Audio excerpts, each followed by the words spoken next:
Hello viewers, last month I interviewed Shana Rubio, an ex-Jehovah's Witness from Colorado who had an extraordinary story to tell, one of the most heartbreaking stories I've heard, at least ex-witness stories. Shana told of how her failed marriage to an abusive husband and drug dealer and the advice given to her by elders that she wasn't free to remarry put her on a spiral of guilt and self-loathing that eventually led to her handing her daughter over for custody, her daughter being Mikaysha. What Shana didn't know was that the elder who had persuaded her to hand over custody to him was a pedophile, and his abuse of Mikaysha began almost immediately. I said in the interview video that I would like to have Mikaysha on the channel to hear her side of this horrific story, and I'm delighted to tell you that this has been arranged. So Mikaysha Shaley, thank you so much for joining me. Thank you for having me. So again, it's just such an extraordinary story. I was reeling from hearing your mother's side of it for quite a few days after the interview. I guess the best place to start is, what's your earliest memory in terms of your childhood growing up in the Jehovah's Witness religion? Earliest memory for me, I really associated feeling good, I guess, feeling safe with witnesses. So because I had very hectic and just dramatic things going on at home in my personal childhood, and I was really small, those things all started really early. And you can remember those things. The more traumatic they are, they start early. But for me, having the peace of the Kingdom Hall, and it was like family there, that was my favorite thing. And my favorite scripture actually was in Psalms. I don't remember what it was, like 43, I don't remember, but it was saying that even if your own mother and father do forsake you, God will not forsake you, or something like that. It's been a while. No, yeah. But the idea of, even if you don't have your own family, that Jehovah is your family, and that's where the family's at, is in the congregation. Indeed. And from what your mum was telling us, it seems that there was obviously a lot of turmoil in the home during her marriage to your biological father. So what you're saying is that the Kingdom Hall was almost like a sanctuary from that chaos. Would that be right? Yes. Yeah. That was my experience, which I know my childhood was different than my mom's, but I'm a product of her decisions too. So I was never like book smart, I guess. I'm not good with dates and history, and this person said it to this. I'm like, love. We have to love each other, and I have to do this for God and preach the word, and just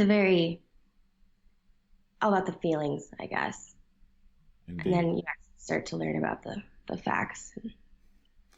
Indeed. Wonky.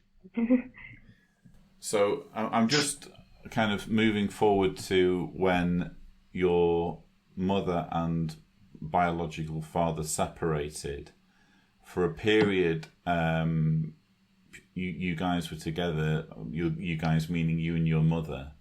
Mm-hmm. And when your mum was talking to us, she described kind of gradually feeling more and more unworthy, as though she was putting your spiritual life in jeopardy. Were you aware of that? Were you aware of her feelings, or was it just a case of, oh, now I'm moving into another family? Yeah, I did not know. I mean, there's even things I feel like I didn't know until just watching her interview with you.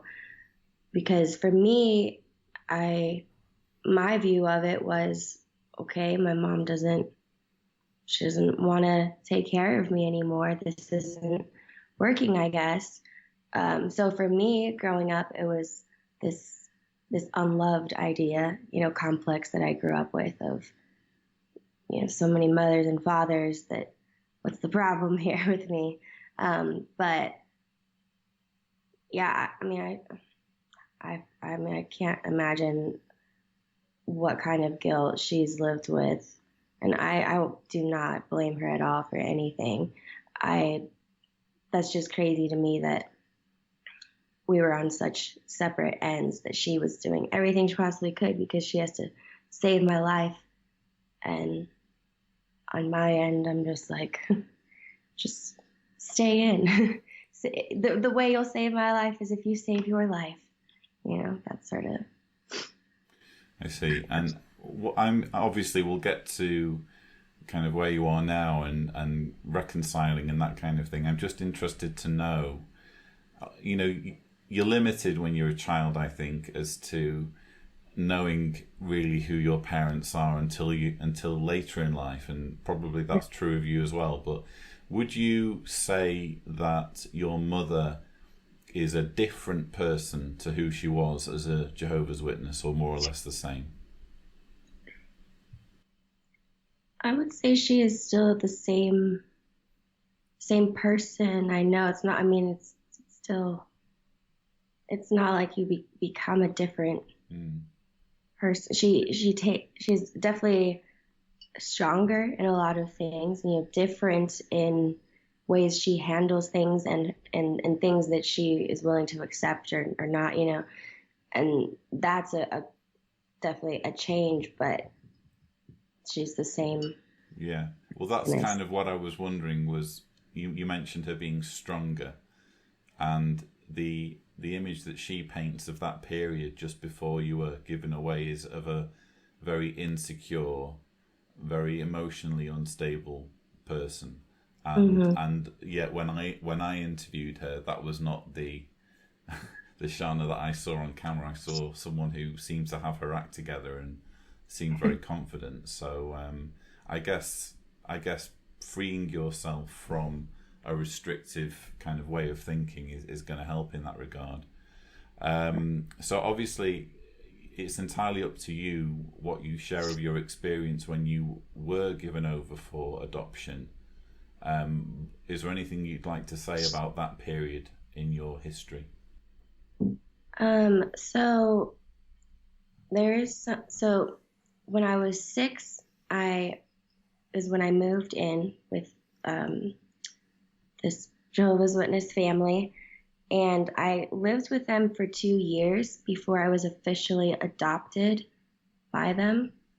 And so in those 2 years, between 6 and 8 years old, there was a court adoption battle process going on, and it was between my family, my Mexican side, and most of them are witnesses as well. But then it was, the other witness family who I was adopted actually into, and so that was going on. And when I was 8, I was officially. It happened.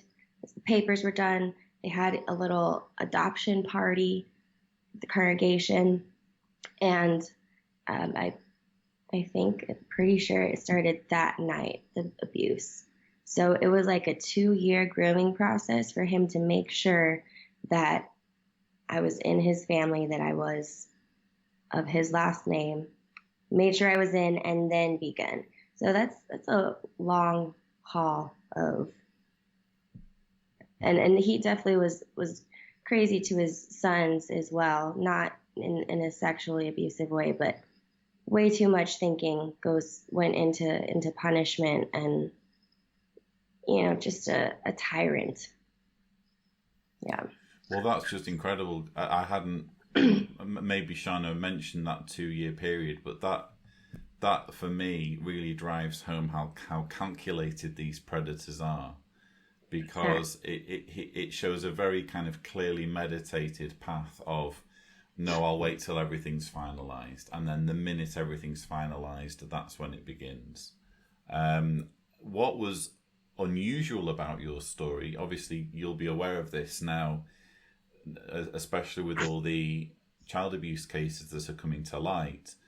Under normal, well, I say normal, it is fairly frequent that these stories get covered up because of the policies and procedures that are put in place.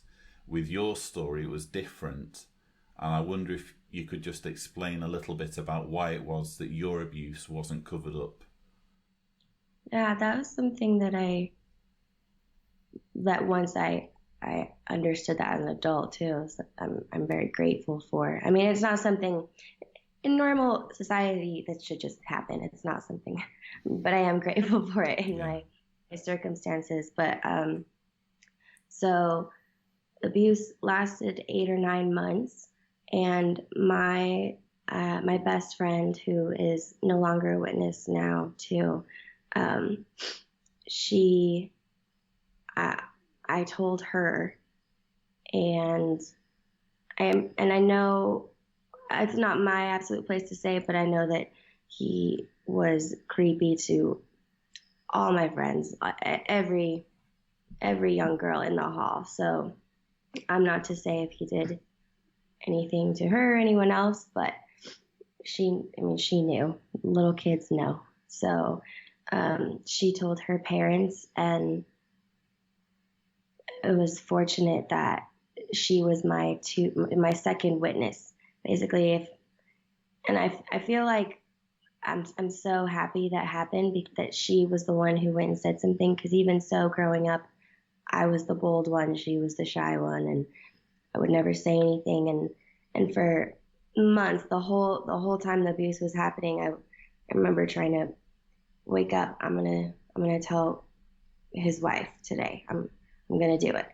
And just, you get scared every time. And so for me, even if I had just said to her, this is what's happening, and I'm sure she would have helped and everything, but it means nothing if there's not the other person there saying that, which is insane. I don't understand how that rule. Yeah. So then Once you told your friend, it sounds from what Shana told us, your mum told us, that things moved very quickly to the point where your abuser or your adopted father was given an ultimatum that he had to turn himself in to the police, and that's what he did. Yeah, I wasn't, because I was young, I wasn't given, I just wasn't clear on the absolute details of how it happened. But yeah, it was, I do believe that her parents told the elders first, and they confronted my mom, or my adoptive mom. And that's when she gave him the choice. But I don't know. I have a lot of feelings about it, obviously. And I just think that she basically was, all eyes are on her. You have to do that at that point. Yeah. Sort of thing. Which maybe that's a better way of thinking, but you can't help but wonder that sort of thing. So yeah, he moved out, and right before their court date, his court date, he committed suicide, and that was, I was still not even 9, so from 8, and then my adopted mother remarried another witness with other kids really, really quickly after that too. So there was another adoptive father. Indeed. So that is just, again, it's chilling to kind of think about that story, and I think you're very brave to kind of tell it as you do, and I'm really glad that this story's coming to light.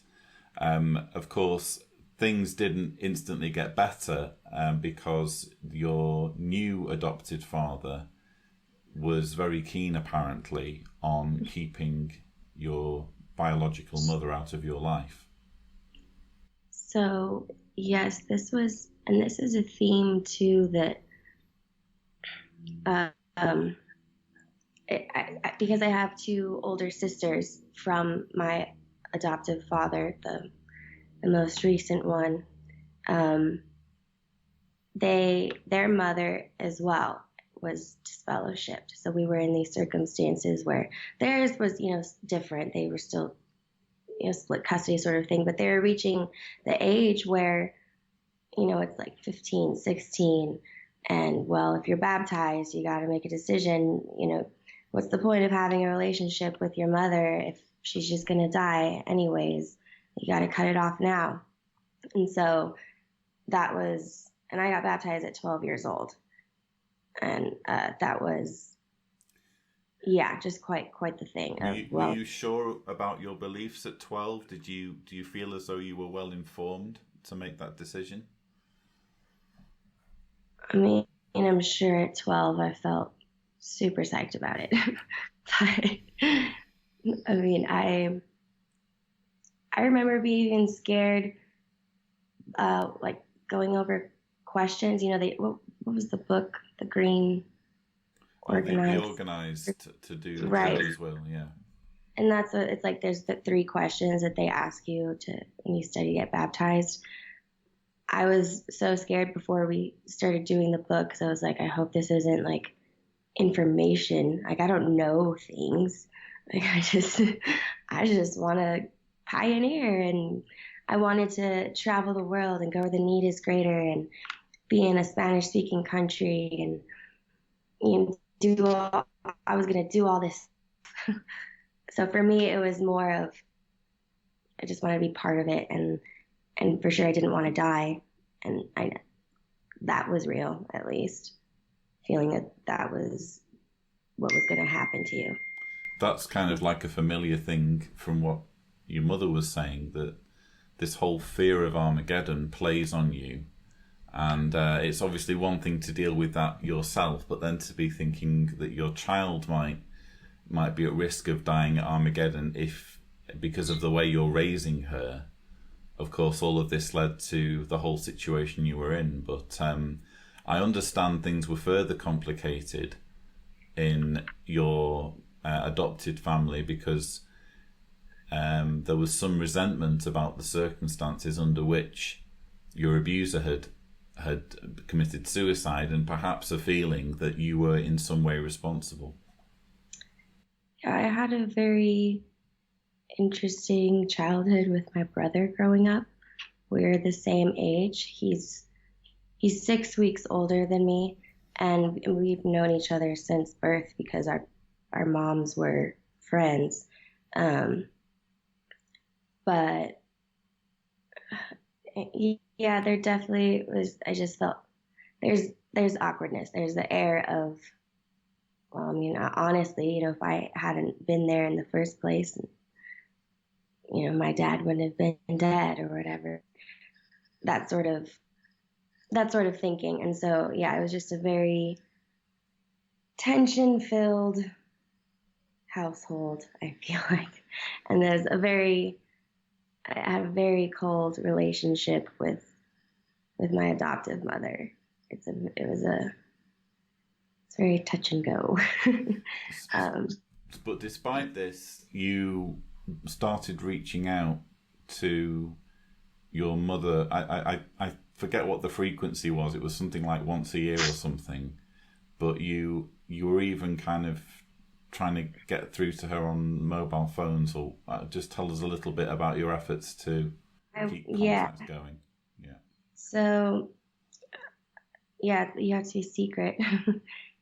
It's like a shameful secret of like, I called her, I called my mom, which is so awful. Yeah, I would always call her if I was ill. I felt like I was gonna throw up. I need my mom. What do I do? Always, club soda and lemon. Like, I just need to hear it on the phone in her voice. And yeah, I do remember one time I was, it was 16. I was somewhere around between 16 and 18 or something like that. And around a rebellious period. And I was talking with my adoptive parents, we're having an argument. And I said, you know what? I called my mom today. I'm going to move in with her. And I remember both of them just like a smug smile, just like, there it is. That's what we thought. I'm just like, really? Really? That's a wrong response anyways. But I don't know, they would say things like that they don't want to paint, we're not painting your mother as a monster, that's your mother, but it's like it's wasted effort. So I wouldn't say that I would never be punished if I were to get a hold of her, but it's more of a like conscience shaming, like fix your conscience. Would you say they were patronizing to you? Maybe making you feel as though, well, that says something negative about you if you want to even speak to her. Exactly. Right. The fact that the whole basic situation there was that, I'm feeling uncomfortable in this household and these rules, whatever it is. I have this option. That's what I want to do. And then it turns into, well, of course you do, because you're just like her. Which, right. If you're saying all the time that you're not making her to be a monster, then how can you use that sort of... So they were kind of saying that, oh, the apple doesn't fall far from the tree. You're just turning out just as bad as she is, and she's disfellowshipped. Exactly. Yeah. Right. So eventually you did move back together. And when was this? And was it challenging for you to reconcile your relationship? Not at all, actually. I feel it was a challenge to break the ice, I guess. Especially because when I first moved in, well, I had a broken foot, so I was in a circumstance where I needed help. I could not do anything. So that was helpful because already you just have to trust that person. But because she still believed everything, it still was like that awkwardness because I didn't know, that's where she was coming from. I didn't know that. Well, maybe we need to back up a little bit because you're sounding like you didn't believe by that point. So if that's the case, we need to know when it was that you stopped believing. Oh, yes. So backtrack a little, I guess. Yeah. Married at 19 to a Jehovah's Witness. And I mean, I was just too young, Sorry, obviously. you were married at 19? Yes. Right. Yeah. Got married at 19. He was a witness. And it didn't last very long, obviously, but it was 6 months that from like first date to marriage, I'm pretty sure. And why do you think it was so quick? Well, because we had premarital sex, and so it's like, well, if we get married, it's fine. Like we're already gonna do that anyways, and we're gonna get married, and it'll all be good. So the guilt of being found out drove you into marriage, is that right? Exactly. Right. Yes. And then we felt guilty. We became inactive. We were living in a different state than we were used to, and just weren't going to meetings. So we felt guilty. We had to tell our elders. And so I think we were both privately reproved, or something below that. Is there anything below that? Anyways, like we couldn't comment. Basically, we had no So privileges. it Yeah, it was weren't. okay. You had a judicial hearing by the sounds of things, and they didn't Yes, disfellowship you. They reproved you they privately. reproved Yeah. both him and my husband for premarital sex, and so I don't want to. Sorry, I don't want to put anyone. I cannot put anyone in a bad light that because people change and blah blah blah. But just at that time, and we're young, dumb. He's, anyways. So we just were not getting along. There was, um, it was emotionally abusive, or at least a very heightened state of of anxiety in our relationship, and so I actually I tried to commit suicide, and I ended up staying in a mental hospital for 5 days, like a week, um, and my sisters were the only ones who were adamant about not letting me go back home to my husband, but the elders were like pushing towards me going back home to my husband, which was what like drove me to this breaking point. I mean, even where I, yeah. So um, we had we continued to live together. We continued to have issues, and then he actually there was an assault basically one night, and he had drank too much, and it happens. But there was charges against him, and the way they do it, if you're married, is the the state presses charges for the spouse so that it can't have any contact and stuff. So I was living alone, had my 18-year-old cousin living with me, but it's fine. We paid everything. We were doing it, not going to meetings. I was struggling, so I reached out to the elders 3 different times, saying, I'm struggling. I'm not going to meetings. I don't like this. I don't know what to do. I'm depressed. I had gotten sick. I got whooping cough, which who gets whooping cough anymore? I did. So I had like blown ribs out of place. It was just a frustrating time. I felt like really even just offer, well, let me have my wife pick you up for the meeting. Not even anything like that. So every time I went to the elders, it was, well, when your husband can come back home, then we will set you guys up with a couple to study. Oh, so they were punishing you because you and your husband weren't living together. Mm-hmm. Oh, wow. But we weren't allowed to live together by this. Exactly. It was enforced on you by the state. Is that right? Because Yeah, of the state laws. Yeah. yeah, Yeah. yeah. So yeah, each time it's just when you can come back with your husband.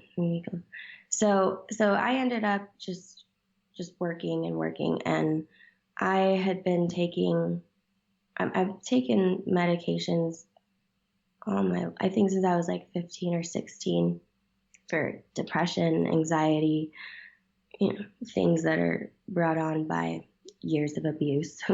So this was something that I had always, you have to change it up all the time, and you're a woman with hormones. And so I had reached the point where I was done, and I just stopped taking everything, and I started smoking marijuana, and it worked great for me, to each his own. And so this is actually what I was disfellowshipped for. And I went to of all things going on too, and I went to the elders. I'm like, yes, I am smoking weed. I am. But I don't want to take, like, my medications aren't working. I don't want to do it. Like, don't like the way I feel. And I felt like it adds to this pattern of taking back my husband. And, it's just, it puts you in a foggy state. And so, that's another thing that they told me as well was we'll give you a month, make an appointment with your doctor and see what other, a new fit of medications for you, instead. And so went home, did not do any of that, came back. Are you still smoking weed? Yes. Okay. And so and then I actually got in a car accident that the week I got disfellowshipped, like 2 days after. So no help for me. Oof. But, And did you mention that you lost your job as a result of the car accident? yeah, because I completely relocated, like 2 hours away to move with my mom. So yeah, because I had been working and like I couldn't afford this place anymore. Which it was nice. It was a brother and sister, a Jehovah's Witness couple who, they were really nice about everything. Of course, we rented from them, so they let me just 1 month before. But when I came to live with my mom, I didn't necessarily. I felt like I probably had been inactive-ish for probably a year before I was disfellowshipped, mostly just because I wasn't regular at the meetings, and I really did not go in field service at all. I didn't put in any time. But And the for me, irregularity at meetings was partly because you were being punished by the right, congregation with no one offering you lifts or anything to help out with, right. yeah. And not that I can't drive myself, but it's the principle of like, I'm sad and I need some help. um, so yeah, it was, I had always grown up very gung ho, very, before I turned 18, it was like still living with my family, but I'm going to go to a different Kingdom Hall, like even though I didn't even want to go in field service, it was like, oh, you guys are sleeping in, even though I probably wanted to, and that was my plan. But everyone else is sleeping. Well, then I'm going to go in field service and show you, I'm going to go to Mexico on a mission trip or Dominican Republic, like, so for me, I wasn't really going to meetings. It was just, I wasn't doing anything. And so I didn't know if I just had an issue with my congregation, but I don't know what I didn't like, maybe I need a new congregation, but I just was feeling, especially after being turned away 3 times, about basically that I can't without my man. I started just get so angry, like, why are women not being heard at all? And, so when I moved in with my mom, I didn't initially start doing research until, it had been a summer. I'm sorry, by the way, I've had a cold, so I'm like, It's okay. So when you moved into your mum, when you moved in with your mum, it wasn't so much that you were a complete unbeliever. It's just that yeah, your recent experiences had left you feeling very jaded to the point where it's fair. seeing your mother, seeing the extent of your mother's belief was kind of like, whoa, okay. Would that be? Yeah, I feel like maybe, yeah, I feel like I still didn't even know that she believed so strongly. Right. She is just like, she still like had her, I don't know, it was like her life was just still the same, like with her husband, who I have known since I was 5 years old, and he's great, he's amazing, but it's the same, and the same job, and it's just, she was depressed, she was empty, like it's, every Sunday she just, I don't know what to do, or friends canceled, or you don't really have a huge network of friends. She lacked that at first. So it was more awkward of just like because I felt so, yes, so like, forget this. Like, I'm out. You're telling me I can't smoke weed. I'm out, I'm gonna go get my tattoos. Of course, like it is obvious the changes that I made, but it's just in the back of my mind. I was like, so what if I'll die? Like, if if that's how it's gonna be, that's how it's gonna be, because I'm not gonna live miserably. So, and I think that is the conclusion that my mom came to when I was 3, was the same thing. If I'm going to die, I'm going to die, but I'm not going to, live this way. So I did go to an a convention, once my foot was healed. It was like my first excursion on my own. I decided to go to the convention. So I went for, it was just a short, I waited as long as I could in the parking lot, using medicine. And I went in there, and I don't remember what video it was. It might have even been the disfellowshipping video, or the one where she calls. Oh, really? So 2016. Is that? Yeah. Yeah, wow. Worst convention ever. Yeah. Oh, yeah, that was the one. Wow. Yeah, so that, I didn't have it in my mind that it was that recent. And so now, wow, we're. yeah. And so I just walked out after that video. Right. I just walked out. And of course, there's people who recognize me. And I had dreadlocks at the time. That was my big move, the nose ring. So, but yeah, I just remember watching that and just thinking to myself, even as I walked into the building, like the air, so repressive, suppressive, either one. And that video, or a string of one of those along those lines of videos, because after that I basically just rabbit holed into your channel. But it was like, my thought basically after that, I was like, okay, I'm just going to look at the Bible instead of just, Jehovah's Witness facts.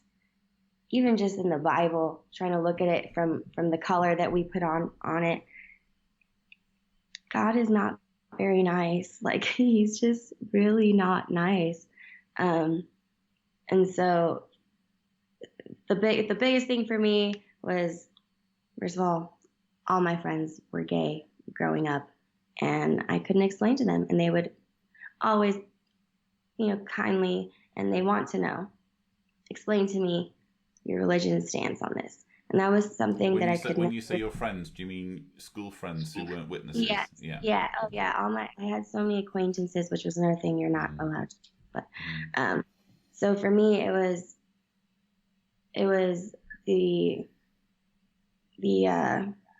intolerance, I guess, of sexual orientation, the inequality of women, and then, of course, the ARC thing was basically the first, one of the biggest things that I saw led me to Reddit, that led me to you, because of that whole convention. I don't know, it just started on everything. And so I just showed the ARC thing to my mom and read it.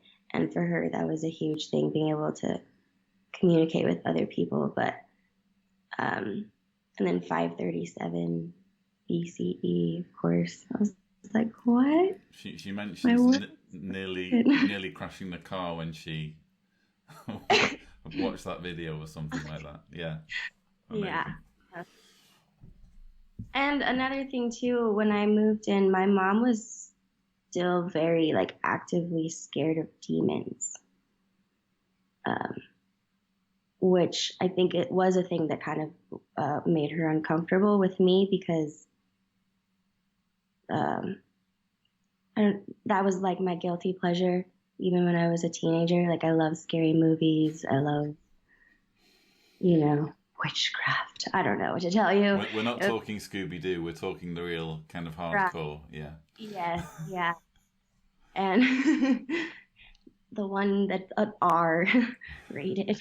Yeah, and so for her, that was something too that it almost, I think for her, it seemed like I was just disrespectful. Not that I would like put on movies like that or anything, but you could just tell the way I view things, just because I think I got so stuck on, well, God's the bad guy. If everything is even real, which we don't have to go there, but I'm on I'm on Satan's side, I think. It just seems better. Yeah, I, I feel like even still, the video that I watched of her with you, I still didn't even understand the depth of how much I just feel for her. So To be you learned from her by watching the interview video, did you? a little bit, yeah. I didn't know that. Yeah, I mean it's a hard thing to tell people, which is I know is why she would just usually end up saying I don't have kids, and usually end up yeah, I was adopted, and then usually people ask with, oh my gosh, like, what's it like in an orphanage, and you might as well just be like, run with it, like, instead of trying to explain, because then it just sounds like, wow, what's wrong with you and your mom? Like, it's just such a crazy circumstance. Indeed. Well, it's a crazy story, quite frankly, but it's true, and Yeah. I think one of the most amazing parts is the way history repeated itself, so that you found yourself in almost exactly the same situation that your mum had found herself in previously, that had led to her giving you away for adoption. Could you, if you, I know it's a strange question to ask, but if you had had a child in the state that you were in when you were being basically shunned by your congregation because of the situation with your husband, could you have imagined, wanting to, thinking, well, this isn't good enough for my child, I need to give my child away? Yeah, and knowing myself, if I even in those actual circumstances, like, if I had a child, I would not be going to meetings. I mean, it would be quick for me to be like, this is a miserable existence for. I think I think that as a kid, I had the net of people around me, of when it's just yourself, when you become an adult and it's just yourself, like, it's like there's no drive or push, at least for me, to be better as a witness. I felt like it was gone, because life is hard. It's so hard. Like, I'm supposed to stay on top of all of this and go to Mexico and be a missionary like I wanted. That's not happening. It just is. It's so. The biggest thing I feel for is my family that is still in, different ones who are going through crazy troubles, and they're just putting up with these miserable circumstances, and they don't have to. It's only because some men are telling them if they don't put up with it, then they could die, or they'll be shunned. If your adoptive family watches this interview, which is a possibility, I guess, at some point in the future, maybe not now, but if they do watch it, what would your message be to them? Well, my little brother for sure is. I always used to joke with him, which, I'm from a big family. Anyone with siblings can understand. It's a joke, but I would always joke about him saying, "There's a fire. I could only save one." See you, little buddy.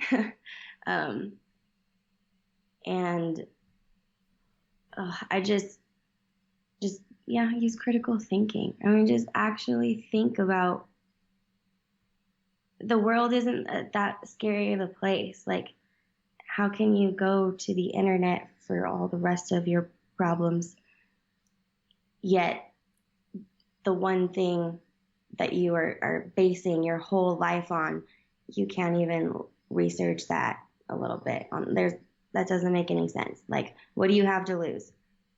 I'm the same person. It's not like you look at apostate material and like the bad spirits come and you're demonized, and it's honestly, I always heard it described when, I don't know if you would use this expression, but people would say like, oh, I ran into this person who's a disfellowshipped, brother or sister, and they would be like, you can just see it, that the Holy Spirit is gone. We did People, used to say that yeah. kind of thing, didn't we? Yeah, crazy. Right? And you're like, you can just see it. There's no light left in their eyes or whatever the heck.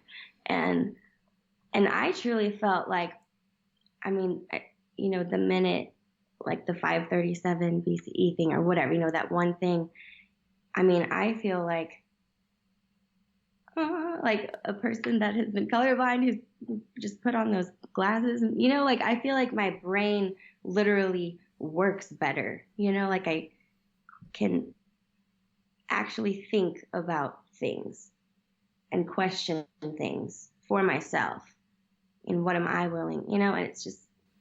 Yeah, when you're a witness, you kind of spend your whole life trying to push circles into square-shaped holes and squares into circle-shaped holes and trying to make things fit that just don't fit. And then when you find out about the UN, whether it's through a video or whatever, or you find some piece of information, it's like, right, finally it all makes sense. It was just all a load of nonsense. Yeah. Exactly. Yeah. Yes. It's just there's no harm in just trying. Just Google it. Just oh my God, just do it. Yeah. That's a great piece of advice to end on. But no, I really appreciate you coming on and telling your story. I think that you and your mother are incredibly brave to have gone through everything that you've gone through. And in your case, you've not just gone through child sex abuse, you've also dealt with domestic violence, you've dealt with attempted suicide. And to come out of all of that with such a positive attitude is just remarkable. And I'm filled with admiration for the fact that you've been able to make it through all that. Thank you. I'm just so happy I'm back with my mom. I have friends that love her more than I do, I think, or she loves them more than me. They'll they even sent her cards before I do, like, Happy Mother's Day, tell your mom I love her. Like, you're making me look bad. Get out of here. No, thank you so much. We're so happy that this is just getting up there. Yeah. And this is crazy. I'm starstruck, a little. It's exciting. The least I can do is help tell the story, and it was very obvious from speaking to your mum that she does love you a great deal, and that she's. I think I forget how she put it, but when she described you coming back into her life, you could see it was a very emotional thing for her, to almost like I get my happily ever after sort of thing. So I'm very pleased for both of you. And if you have any message, I know you've given a message for your family, but if you have a message for someone who's doubting their beliefs, what would you say to them? As cheesy as it is, follow your gut. I was talking about this with a friend, actually, about children. Children, they're brutally honest. Their instincts know. If a child senses a creepy person or danger, or it's not a nice dog, You know, those instincts, don't push them away. Like, they're there for a reason. You can trust yourself, even though you're told not to. It is okay to take a little bit of a gander, and it doesn't mean that you're turning. You can look. It's okay. It doesn't mean you're turning aside everything, or that it's okay to have doubts. Indeed. Our brains have doubts so that we can make things better, and then you don't have that itch in your brain. Fix whatever's wrong. Fix whatever's wrong. Brilliant. And yes, as witnesses, we're told don't lean upon your own understanding. But what they don't say when they say that is lean instead on the governing body's understanding. And like you say, quite often your natural instincts serve you well, especially when it comes to nonsense that you're being taught. Mikaysha, it's been an absolute thrill to have you on the channel. I hope it's not the last time you and I get to speak to each other. Hopefully we'll get to all meet up in person at some point. But again, thank you so much for coming on and telling your story. Thank you so much. Okay, viewers, I hope you have enjoyed this interview. As always, don't forget to subscribe for more interviews, and thank you very much for watching.